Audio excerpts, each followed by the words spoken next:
आदरणीय इस क्षेत्र के लोकप्रिय खासदार रामदास जी, पूर्व खासदार सुरेश जी और सभी पदाधिकारीगण, उपस्थित भाइयों बहनों, कार्यकर्ता साथियों, मैं आप सबका इस तिरंगा यात्रा में हार्दिक स्वागत करता हूं, अभिवादन करता हूं।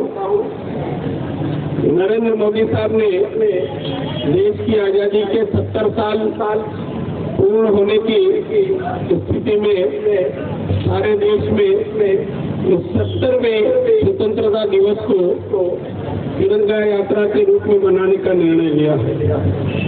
आप और हम सब जानते हैं कि हम आजाद भारत के वासी हैं और ये आजादी जिसने दिलाई है उनके प्रति हमारा जो ऋण है हमको चुकाने की कोशिश करना चाहिए, उनको हर समय याद करना चाहिए, उनका हमेशा सम्मान करना चाहिए। और इसी बात को ध्यान में रख करके नरेंद्र मोदी साहब ने तय किया है सभी सांसद, सभी विधायक और सभी भारत सरकार के मंत्री किसी न किसी स्थान पर जाकर के तिरंगा यात्रा में सहभागिता कर रहे हैं।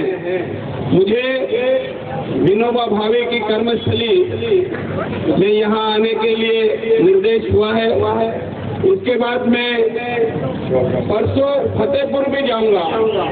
वहाँ पर गणेश शंकर विद्यार्थी ने, जिन्होंने आजादी की लड़ाई में सहभागिता निभाई थी, विनोबा जी ने भी आजादी की लड़ाई में सहभागिता निभाई थी और इन सब महापुरुषों ने अपना सर्वस्व न्यौछावर कर दिया और इसीलिए हम आजाद हुए। आजादी के 70 सालों में इन महापुरुषों को जितना सम्मान मिलना चाहिए था, इनसे संबंधित परिवारों को जितना सम्मान मिलना चाहिए था, उसमें कमी आने लगी थी।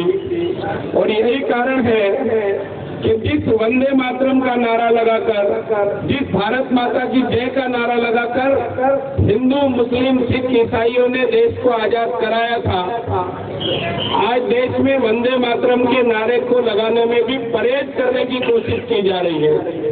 भारत माता की जय का नारा लगाने से भी परहेज किया जाता है और ऐसे लोगों को कुछ लोग और कुछ राजनीतिक पार्टियां सत्ता में बने रहने के लिए, राजनीति में बने रहने के लिए सहयोग करती रही है और इस कारण से देश में इन महापुरुषों को तो भुलाया गया।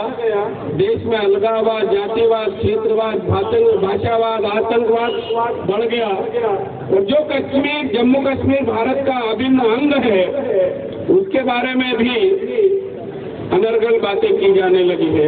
हम सब जानते हैं देश की संसद ने एक बार नहीं अनेक बार जम्मू कश्मीर भारत का अभिन्न अंग है, रहेगा, ये संकल्प लिया और इसके लिए सब कुछ न्यौछावर करेंगे।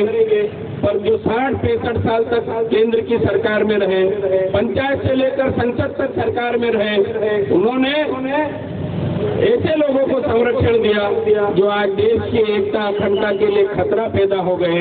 देश के इन महापुरुषों को भुलाने का काम कर रहे हैं। आपको और हमको इस बात की जानकारी होगी। इसी जम्मू कश्मीर के लिए जो भारत का अभिन्न अंग है, भारतीय जनसंघ के संस्थापक श्यामा प्रसाद मुखर्जी ने 1953 में अपना बलिदान दिया था। वो शहीद हुए थे और ये तय किया था कि एक देश में 2 विधान, 2 प्रधान, 2 निशान नहीं चलेंगे और तब जाकर के जम्मू कश्मीर में हमको आने जाने की छूट मिली। नहीं तो पहले तो जैसे विदेश जाते तो वीजा लेना पड़ता था ना, ऐसा वीजा लेना पड़ता था, परमिट लेना पड़ता था। ऐसी बहुत सारी बातें हैं। अटल जी जैसे महापुरुष ने देश के लिए सर्वस्व न्यौछावर करने का जो संकल्प लिया था, मातृभूमि की सेवा करने का जो संकल्प लिया था, वो इन्हीं सब महापुरुषों के कामों को देख करके प्रेरणा लेकर के लिया था। और अभी ये जो तिरंगा यात्रा में हमने एक गीत बनाया है, उस गीत में उन सब महापुरुषों का नाम है जिसने देश को आजाद कराने का काम किया और उसमें से 90% कांग्रेस के लोग रहे हैं। क्योंकि उन्होंने देश को आजाद कराने में सब कुछ न्यौछावर कर दिया था, इसलिए हमारा कर्तव्य बनता है हम उनको याद कर रहे हैं। जो लोग सत्ता में रहे उन्होंने एक परिवार के अलावा बाकी सबको भुलाने की कोशिश की गई थी। आज हमको उस बात को ठीक करके जितने भी महापुरुष रहे हैं जिन्होंने हमको आजाद किया है, आजाद कराया है, उनको हम मान सम्मान देने का काम करें। युवाओं से मैं प्रार्थना करता हूं, नरेंद्र मोदी जी की अपेक्षा है देश का युवा जागे, देशभक्त बने, देश की एकता अखंडता के लिए सब कुछ न्यौछावर करने के लिए आगे आए। इन 70 सालों में देश की एकता अखंडता और भौगोलिक सीमाओं को सुरक्षित रखने के लिए हजारों सैनिक भी शहीद हुए हैं। उन सैनिकों को भी हम सम्मान देने के लिए निकले हैं। जहां जा रहे हैं इस प्रकार के जो भी महापुरुष हैं, उनकी समाधियां हैं, उनका परिवार है, उनको आदर सम्मान देने के जाने का काम हम कर रहे हैं, उनको विनम्र श्रद्धांजलि देने का काम कर रहे हैं। आइए इस तिरंगा यात्रा में सहभागी बने और तिरंगे की आन बान शान के लिए अपना योगदान दें। धन्यवाद। जय हिंद, जय भारत।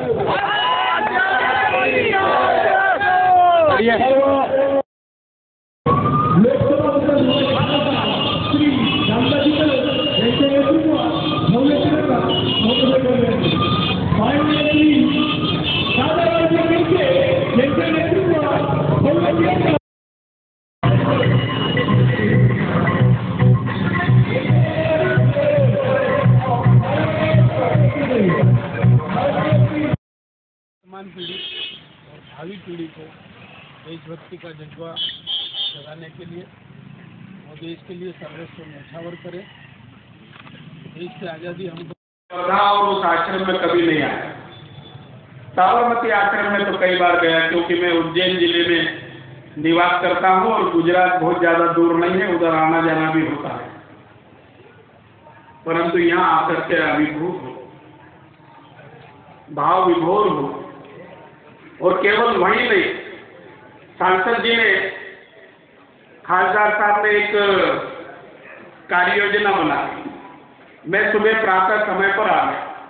सामान्यतः एक दो जगह तिरंगा यात्रा का शुभारंभ कराना, भाषण देना और प्रेस को संबोधित करके आगे बढ़ जाना, इसी प्रकार के कार्यक्रम दूसरी जगह बने हैं। पर इन्होंने 3 विधानसभा क्षेत्रों में ये सब कह करके कि वहाँ शहीद हुए हैं, श्रद्धांजलि देने जाना है, ये कहा। और मैंने कहा कि फिर जरूर जाएंगे। तो यहाँ तक आया हूँ, तो सफलता मिलेगी। मैं इसके लिए आपसे प्रार्थना करना चाहता हूँ, आपकी नगर परिषद एक प्रस्ताव करे कि इन स्थानों पर राष्ट्रीय स्मारक घोषित किया है। यहाँ के जनप्रतिनिधि पत्र लिखे, खासदार साहब भारत सरकार को भी लिखे, राज्य सरकार को भी लिखे, आमदार साहब राज्य सरकार से भी प्रस्ताव कराए। जब यहाँ की परिषद के द्वारा और महाराष्ट्र सरकार के द्वारा और जनप्रतिनिधियों के द्वारा इस प्रकार का प्रस्ताव आएगा, तो मैं आपको आश्वस्त करके जा रहा हूँ कि इस स्थान पर भव्य राष्ट्रीय स्मारक बनाया जाएगा। और उस राष्ट्रीय स्मारक में आपकी अगर अनुमति होगी तो उसकी शुरुआत करने के लिए मैं भी आने का काम करूँगा। आज के इस अवसर पर मैं इससे ज़्यादा कुछ कहूँ अगर कहना चाहूँगा तो हवाई जहाज निकल जाएगी, और हवाई जहाज निकल जाएगी तो कल का कार्यक्रम अटेंड नहीं कर पाऊंगा, क्योंकि वो भी इसी प्रकार का कार्यक्रम है, वो छूटना नहीं चाहिए।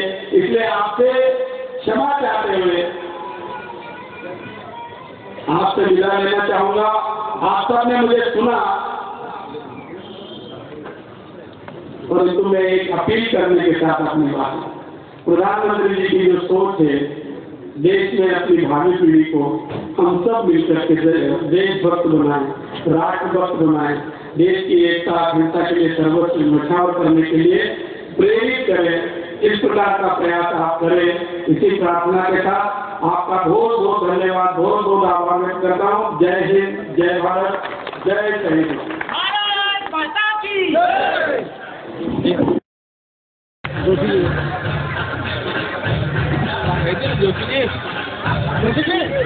कोणीतरी जाईल म्हणून आवाज दिला, जा एकदम मेरे साथ में जो है हो गए